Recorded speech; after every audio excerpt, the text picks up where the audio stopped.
तसव्वुर करें एक ऐसी दुनिया का जहां इल्म ही सबसे बड़ी दौलत हो, जहां किताबों की कद्र सोने से भी ज़्यादा हो और जहां हर कोई चाहे किसी भी मज़हब का हो इल्म हासिल कर सके। विजडम वेव्स चैनल में आप सबको खुशामदीद। खुशामदीद। ये हमारी सीरीज़ अल अंदलुस मुस्लिम स्पेन का उरूज व ज़वाल की अगली किस्त है और आज हम बात कर रहे हैं अल अंदलुस में तालीम और लाइब्रेरियों के उस सुनहरे दौर की जो वाकई हैरत अंगेज था। बिल्कुल, अल अंदलुस वो सरजमीन थी जहां तालीम और कुतुबखाने मुआशरे की बुनियाद बन गए थे। यूं समझें कि एक ऐसी तहजीब बनी जिसकी ताकत कलम थी, तलवार नहीं, और उसने एक ऐसी इल्मी रोशनी फैलाई जिसकी मिसाल उस वक्त की दुनिया में कम ही मिलती है। तो ये सब शुरू कैसे हुआ? मतलब 8वीं सदी में जब मुसलमान यहाँ आए, क्या ये सिर्फ एक फौजी मुहिम जोई थी या? नहीं, देखिए, ये सिर्फ फौजी ताकत की बात नहीं थी। वो अपने साथ इल्म का एक गहरा एहतराम लाए थे। कुरान में इल्म हासिल करने पर जो जोर है ना, उसने हुक्मरानों और अवाम दोनों को क्या कहते हैं, इल्म की तरफ माइल किया। अच्छा। और फिर जो उमवी हुक्मरान यहाँ आए दमश्क से, उन्होंने तो बाकायदा सरपरस्ती की, न सिर्फ मजहबी उलूम की बल्कि फ़लसफ़ा, तिब, फल्कियात, रियाजी, अदब, इन सब चीज़ों की। और फिर 10वीं सदी में कुर्तुबा, सुना है वो तो यूरोप का सबसे बड़ा इल्मी मरकज़ बन गया था। क्या ये बात दुरुस्त है? बिलाशुबा अब्दुर्रहमान सोम और ख़ास तौर पर उनके बेटे अल हुक्म दूम के ज़माने में कुर्तुबा तो इल्म का आप कह लें दारुल हुकूमत बन गया था। वाह जी, वहाँ सिर्फ बड़े बड़े महल और मस्जिदें नहीं थीं, बल्कि गरीबों के लिए मुफ्त स्कूल थे, आला तालीम के इदारे थे जिन्हें मदरसे कहते थे, और हज़ारों की तादाद में निजी उस्ताद भी थे। तो इल्म सिर्फ ऊपर वालों तक नहीं था, बल्कि आम लोगों तक भी पहुंच रहा था। ये उस जमाने के यूरोप में तो सोचना भी मुश्किल था। ये वाकई कमाल की बात है। अच्छा, और लाइब्रेरियों का क्या? अल हुक्म दूम की शाही लाइब्रेरी के बारे में तो बहुत कुछ सुना है मैंने। अल हुक्म दूम की लाइब्रेरी वो तो एक अजूबा थी। अंदाजा लगाया जाता है कि उसमें 4 लाख से ज्यादा मखतूतात थे, हाथ से लिखी किताबें। 4 लाख? जी हाँ, 4 लाख। आप सोचें, उस जमाने में यूरोप की शायद तमाम लाइब्रेरियों को मिलाकर भी इतनी किताबें ना हों। और ये सिर्फ तादाद की बात नहीं थी, इन किताबों की कैलीग्राफी, उनकी जल्दबंदी, वो खुद आर्ट के नमूने थे। यानी किताबें सिर्फ इल्म का जरिया नहीं बल्कि फन पारे भी समझी जाती थी। बिल्कुल, उनमें फ़लसफ़ा, रियाजी, तिब, अदब, तारीख, हर मौजू पर किताबें थीं। यूनानी, लातीनी, पारसी, संस्कृत, सब ज़बानों से इल्म जमा किया गया था। तो इसका मतलब है कि तर्जमे का काम भी बहुत हुआ होगा? जी हाँ, तर्जुमे की तहरीक तो आप कह सकते हैं कि अल अंदलुस की इल्मी ज़िंदगी का एक अहम सुतून थी। यूनान, रोम, फारस, हिंदुस्तान, जहाँ से भी इल्म मिला उसे अरबी में मुंतकिल किया गया। यानी अरस्तु, अफलातून, जालिनोस जैसे लोगों के काम।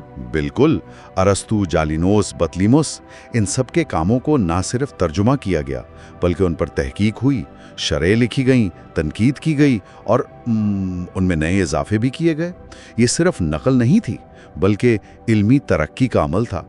तो अल अंदलुस ने एक तरह से कदीम इल्म को महफूज भी किया और उसे आगे भी बढ़ाया। जी बिल्कुल, और फिर यही इल्म खास तौर पे जब तलीतुला वगैरह में तर्जमे के मराकिज़ बने तो वहाँ से लातीनी में मुंतकिल होकर यूरोप पहुँचा और इसी इल्म ने वहाँ निशाते सानिया की बुनियाद रखी। ये तो बहुत बड़ा किरदार है। वैसे यहाँ विजडम वेव्स पर हम भी इल्म की इसी रोशनी को आगे बढ़ाने की कोशिश करते हैं।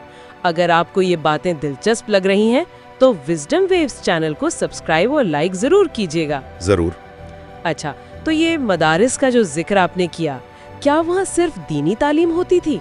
नहीं, जैसा मैंने कहा, दीनी उलूम तो मरकज थे, लेकिन इन मदारिस में फ़लसफ़ा, मंतिक, हिसाब, तिब यानी सेक्युलर उलूम भी पढ़ाए जाते थे। ये एक तरह से उस जमाने की यूनिवर्सिटियां थीं। अच्छा जी, और यहीं से बड़े बड़े उलमा निकले, जैसे अल ज़रावी जिन्हें जदीद सर्जरी का बानी कहा जाता है, इब्न रुश्द जिन्होंने अरस्तु पर ऐसी शरहें लिखीं कि मगरिब में उन्हें द कमेंटेटर कहा गया। कमाल है। और क्या इस माहौल में दूसरे मज़ाहिब के लोग भी शामिल थे? यकीनन, और यही अल अंदलुस की एक और बड़ी खूबसूरती थी। ये एक कसीरुल सकाफती माशरा था।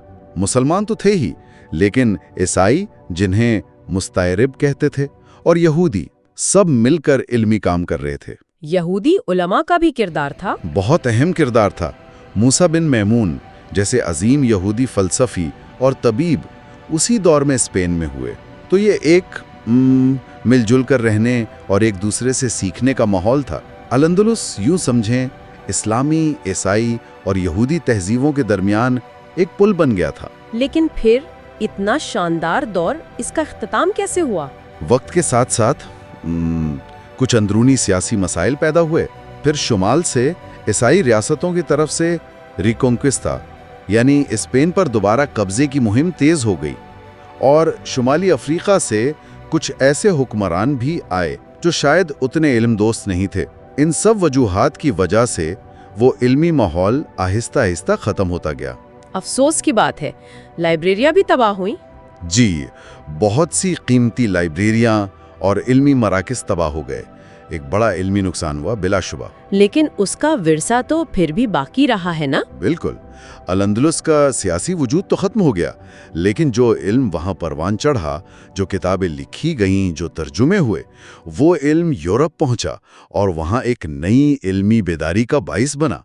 तो इसका विरसा आज भी जिंदा है। वाकई अल-अंदलुस की कहानी ये बताती है कि इल्म असल में इबादत है, किताबें हकीकी दौलत है और तालीम ही असल आज़ादी है।